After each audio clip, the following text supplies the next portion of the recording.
கேளுங்கள், மன திரும்புங்கள், இயேசுவை விசுவாசிங்கள், இயேசுவை சொந்த இரட்சகராய் ஏற்றுக்கொள்ளுங்கள். இன்னைக்கு உலகத்திலே பல தேசங்களிலே இந்த சிப் பொருத்தப்பட்டிருக்கிறது. அது இருந்தாதான் சகல நன்மை உனக்கு கிடைக்கும். அப்படின்னு சொன்னா நீங்க ஒரு மனிதனுக்கு அடிமையாக கூடிய காலங்கள் வரப்போகிறது. இந்த உலகமே ஒரே மனிதன் ஆட்சி செய்யக்கூடிய காலங்கள் வரப்போகிறது. அவன் தான்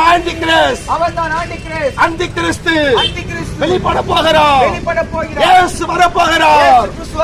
இயேசு வரப்போகிறார்.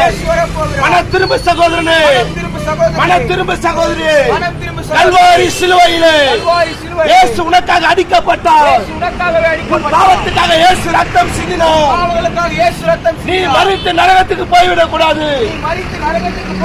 இயேசு கிறிஸ்து கல்வாரி சிலுவையிலே உன் பாடுகளை ஏற்றுக்கொண்டவராக, உன் துக்கங்களை ஏற்றுக்கொண்டவராக, உன் பிடிகளை ஏற்றுக்கொண்டவராக சிலுவையை சுமந்தார். இயேசு சிலுவையை சுமந்தார்.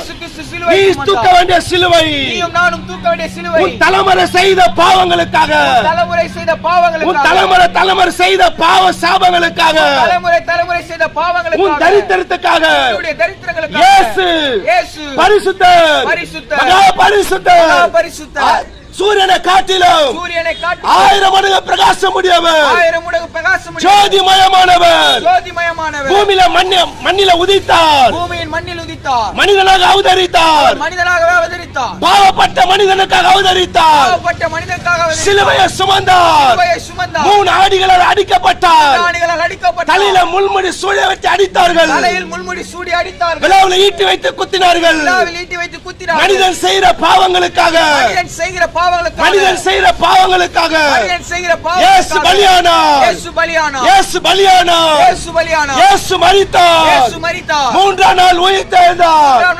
இன்றைக்கு ஜீவிக்கிறார். ஜீவனுள்ள தேவனாக இருக்கிறார். அவர் உயிர் உள்ளவராக இருக்கிறார். இயேசு உயிர் உள்ளவராக இருக்கிறார். இயேசு இன்றைக்கு உலாவுகிறவர்.